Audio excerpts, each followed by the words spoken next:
আজকে আমি তোমাদের সাথে শেয়ার করব চিজি সুইটকর্ন পাফ, যা আমি তৈরি করেছি গ্যাস ওভেনে।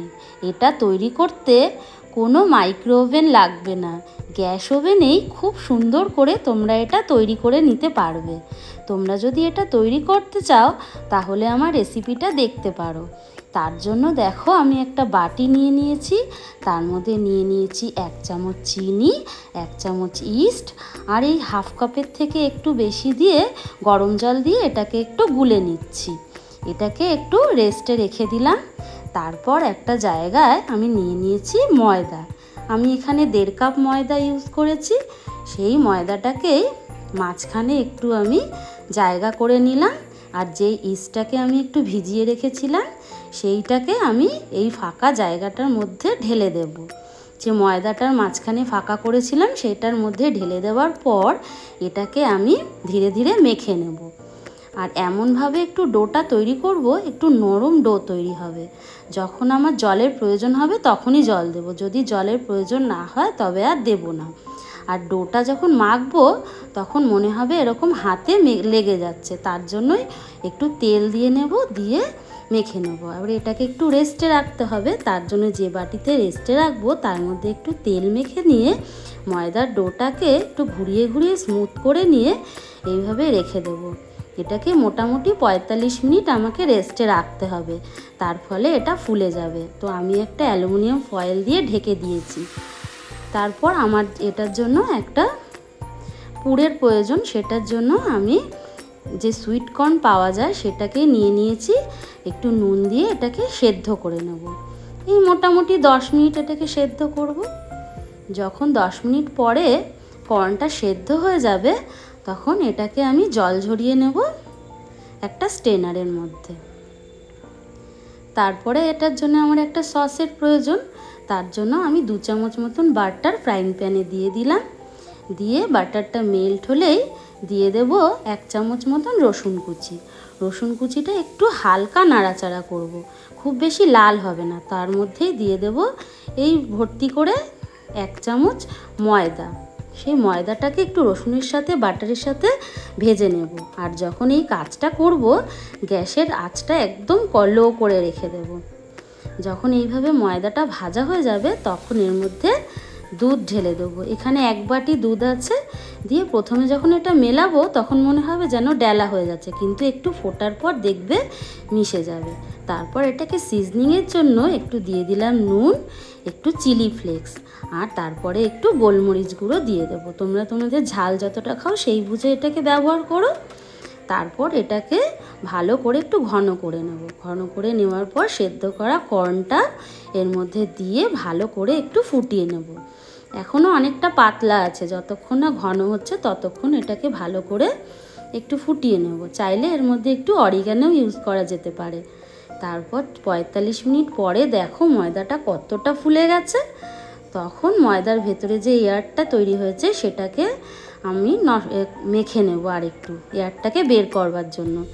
দেখো প্রথমে মনে হবে কিন্তু হাতে একদম লেগে যাচ্ছে, কিন্তু শুকনো ময়দা ছড়িয়ে এইভাবে গ্যাসের টেবিলের ওপর নিয়ে আমি ভালো করে এটাকে ময়দা দিয়ে মেখে নেব। তাহলে দেখবে একদম আবার শুকনো হয়ে যাবে। এই 1.5 কাপ ময়দা দিকে আমি 4টে লেচি কেটে নেব।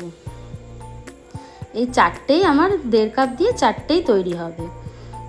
4টি লেচি কেটে নেওয়ার পর তার মধ্যে থেকে আমি 4টে লেচি একটা প্লেটে তুলে রেখে তার মধ্যে থেকে একটা লেচি আমি নিয়ে নেব। নিয়ে একটা তোমার চাকির ওপরে নিয়ে নেব, নিয়ে একটু গুঁড়ো ময়দার সাহায্যে এটাকে আমার বেলতে হবে।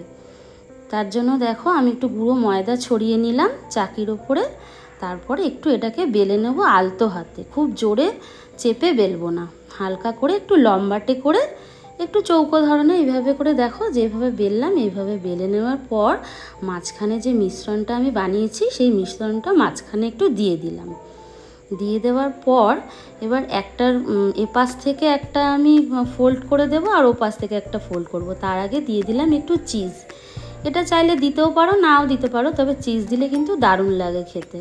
তো যেইভাবে আমি মুড়লাম সেইভাবে দেখে নাও, এইভাবে করে মুড়ে নিতে পারো। আর তোমরা এটা যখন বাড়িতে বানাবে না, তোমার বাড়িতে যে ছোট বাচ্চারা থাকবে দারুণ কিন্তু খুশি হয়ে যাবে। বা যদি ধরো বাড়িতে তোমার কোনো বাচ্চাদের বার্থডে পার্টি থাকে, সেই সময় যদি তুমি বাড়িতে বানাও, যে বাড়িতে যে ছোট বাচ্চাদের তুমি ইনভাইট করবে তাদেরকে যখন দেবে না, সব বাচ্চারা কিন্তু খুব খুশি হয়ে যাবে। এইভাবে তোমরা বাড়িতে কোনো পার্টি থাকলে বানিয়ে নিতেই পারো, খুব কম খরচেও হয়ে যায়। আর তোমার যেটা আমরা বাড়িতে বানাচ্ছি কতটা পরিষ্কার পরিচ্ছন্নতার সাথে বানাচ্ছি, আর দোকানে তো এরকম হয় না। তো আর একটা আমি তোমাদের বানিয়ে দেখালাম। মাঝখানে এরকম পুরটা দিয়ে দেওয়ার পর ওপর থেকে একটু দিয়ে দিলাম চিজ, দিয়ে এইভাবে করে মুড়ে নেব। তো সব কটাই এইভাবে করে মুড়ে নিচ্ছি। আর যে প্লেটটার মধ্যে আমি বেক করব জিনিসটাকে, সেই প্লেটটার মধ্যে একবারে তেল মাখিয়ে আমি সমস্ত যে বানাচ্ছি পাফগুলো সেগুলোকে আমি তুলে নিয়েছি। দেখো 4টেই এই প্লেটের মধ্যে দিয়ে দিয়েছি। দিয়ে এবার এটাকে না আমি একটু যে উপরে কালার আনবার জন্য একটা ডিমের কুসুম নিয়ে নিয়েছি। শুধু কুসুমটাকে একটু ফেটিয়ে এইভাবে চামচের সাহায্যে আমি এর মধ্যে উপরে একটু মাখিয়ে দিচ্ছি। তোমাদের কাছে যদি অয়েল ব্রাশ থাকে তোমরা এই কাজটা সেটা দিয়েই করে নেবে। ডিমের কুসুমের বদলে চাইলে দুধও এটার মধ্যে মাখিয়ে দিতে পারো। আর ওপর থেকে দিয়ে দেবো একটু সাদা তিল। সাদা তিলটা দিলে দেখতেও যেমন সুন্দর হয়, খেতেও তেমন ভালো হয়। দুর্দান্ত তিলটার জন্য কিন্তু দুর্দান্ত একটা স্মেল হয়, খুব সুন্দর লাগে তিলটা দেওয়ার ফলে।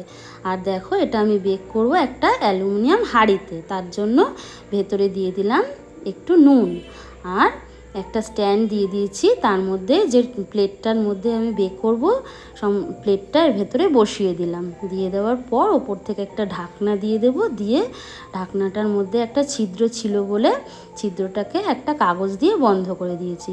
মোটামুটি 30 মিনিট এটাকে বেক করতে আমার টাইম লেগেছিল। দেখো কত সুন্দর হয়েছে, দোকানের থেকে কি কোনো অংশে কম হয়েছে? দেখে তোমাদের কি মনে হচ্ছে?